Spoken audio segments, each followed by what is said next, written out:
Good morning, distinguished ladies and gentlemen. Help our youth the truth to know, in love and honesty to grow, and living just and true. Great lofty heights attain, to build a nation where peace and justice reign. Amen. Please be seated. Let me seize this opportunity to welcome you to yet another round of press briefing at which we intend to bring to you, ladies and gentlemen of the media, the activities of the National Orientation Agency since the last time we were gathered here for something similar. Recall that we had presented in the past months 2 reports of our observations on the sensitization activities of the National Orientation Agency as part of the efforts to combat the global scourge of COVID-19. Those 2 reports detailed the initial attitude of Nigerians to the effort by government and indeed other critical stakeholders to stop the spread of the disease. Even as the ease of the lockdown continued, we noted the rapid spread of the disease in our communities because of the careless attitude of many Nigerians and the inability to observe the safety protocol established by both government and the health sector experts. Without doubt, those observations are the basis of our subsequent activities and interventions. The National Orientation Agency has had 5 sensitization interventions since the pandemic entered the community transmission stage. The first intervention was carried out under the National Orientation Agency flag partnership, which took place in 19 states. The second aspect of the intervention which covered the remaining 18 states, were solely carried by the NOA. During this exercise, we observed widespread knowledge of the disease, widespread awareness of the disease and its realities, but sadly noted the problem of adapting required behavior and attitudinal change, which the whole campaign sought to bring about. For instance, we observed that there are a number of conspiracy theories around the disease and its spread. The same myth and the disbelief are still there and rule the perception of this disease, among many other things. Late in June 2020, we undertook the 3rd intervention, which focused on the local government areas of the 9 most affected states. These states include Bauchi, Borno, Edo, FCT, Jigawa, Katsina, Kano, Lagos, and Ogun. In these states, 20 local governments were specifically concentrated on because of the prevalence of the scourge in those areas. Subsequently, following our work, the Presidential Task Force revised the list, asking us to move to 4 other states included Lagos, Rivers, Bayelsa, and Ogun, and the 11 local governments therein, where the disease appeared to have spread more. In this phase, we believed that providing enough information about the disease, method of spread, and how to stop the spread will help communities so affected to take required precaution and thereby cut down on the rate of infections in these communities. Communicating the right messages was key to reducing infection and is still key to reducing infection in these communities. The 4th intervention was devoted to advocacy, sensitization to community influencers, including traditional rulers, religious leaders, societal ombudsman, and is still ongoing. We have fully covered 26 states, while reports of the remaining 10 states are on the way. The ideas behind this approach is to bring home the message through those who are influential in the communities to help propagate the safety and the prevention protocols. The last activity of the National Orientation Agency at the community level is the 774 local government area sensitization. This is the most widespread part of the campaign, which targets schools, markets, and the places of worship.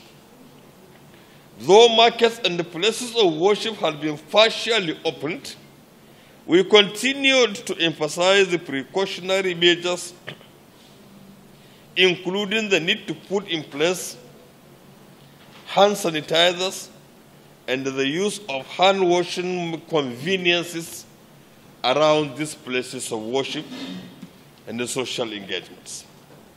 We also emphasize the need to evolve group solution to non-adherence of the protocols, especially in organized locations. For instance, we continue to ask market associations to ensure that nobody enters the market, whether as buyer or as seller, without face masks, while crowd centers in the markets are not allowed to open. In places of worship, we continue to preach compliance of the safety protocols and the prescribed duration for worship in order to reduce body contact. So far, we believe the places of worship have largely observed the guidelines. However, we still call on the leaders of our main religions to sanction the few among them that have not yet embraced the safety guidelines jointly agreed on between government and the religious organizations. With regard to schools, we are hopeful that little opening meant for the exiting classes to write their final examinations will help management of schools to adopt practices that will lead to better hygiene and greater safety in our schools, much beyond COVID-19. As part of that campaign, the National Orientation Agency officials are giving out freely the guideline issued by the Center for Disease Control, along with the relevant educational authorities, so that the management of schools would know what to do. Community mobilization officers have also been directed to work along with health officials in the local governments under the state response teams to inspect school facilities to ensure that on no account should our children be exposed to the risk of infection due to the negligence of school authorities and the other players in the education sector. Information, educational and communication materials, IECs, are to be distributed to schools as part of the campaign. We encourage schools to set up health vanguards among students to monitor compliance with protocols within the school premises. These health vanguards will work hand in hand with the integrity clubs that had been established in quite a number of schools across the country. The ultimate goal of the sensitization effort is to bring to minimum the rate of the spread of COVID-19 in the country. We believe that this can be achieved only with the support of all Nigerians, in addition to what government is also doing. Distinguished ladies and gentlemen of the press, here are our observations. As the gradual ease of the lockdown enters the third month, we have made a number of observations in the course of our field activities on COVID-19 sensitization and the engagement with community members across the country. And the observations are as follows. One, regrettably, we continue to get reports from our field officers that despite effort, many Nigerians continue to disbelieve the existence and the spread of COVID-19. This observation featured in our two last reports and was the basis of our use of influencers in campaign and in sensitization. Two, we continue to get reports from the field that citizens have further dropped their guards and are not taking responsibility by not using any of the recommended measures, including the use of face masks, sanitizers, and the frequent hand washing with soap and water. The face mask has largely become Joe masks, with people using them only when it will be required for entry into public places. We have noticed in instances where taxi drivers hang the masks in their taxis and give to passengers who don't have to wear and take it back from them when they are dropping for use by another passenger who may not have. There cannot be a faster rate of transmission than what is happening in both the social, in the larger social space. We have noted the resumption of social life in large numbers. Such events as weddings, naming ceremonies, lavish burial ceremonies, chieftains taking ceremonies, birthday parties are beginning to hold, despite all the warning by states and health officials. As schools partially resume, there has been very little conscious effort by the subnational units to adequately sensitize students and enforce the school resumption guidelines. And this particularly applies to many of the public schools. Citizens' awareness have largely been driven by the federal government intervention, because except for a few states like Lagos, others have not given adequate support to the sensitization and the awareness program against COVID-19 as they should have had. In Edo and in Ondo states, where political activities are at their peak because of the forthcoming governorship elections, the two state governments should prioritize the sensitization of voters' code of conduct for election during the COVID-19 pandemic. What we see, however, is a breach of the guidelines in respect of public gatherings as we keep watching the campaigns.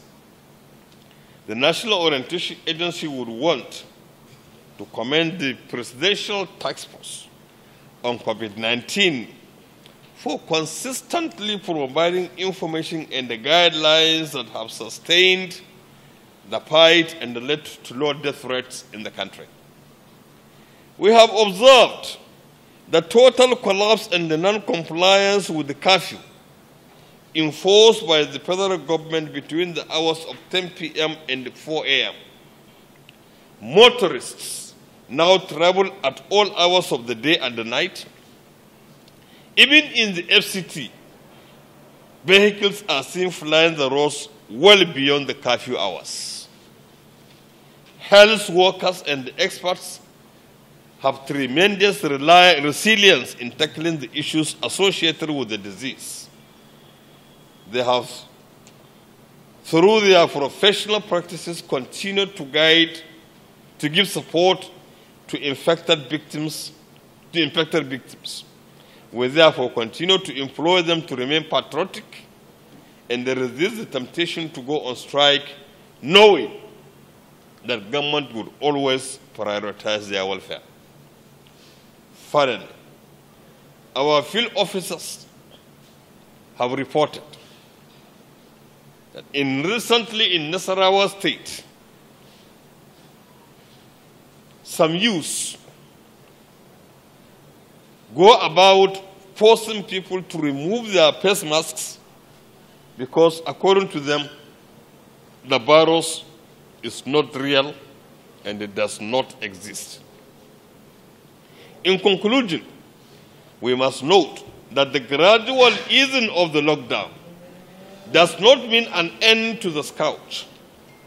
It simply means that we can live our lives by taking individual and the community responsibility for the health of everybody in the society. We appeal to state and the local governments to begin sensitization in schools in view of the partial resumption of schools activities.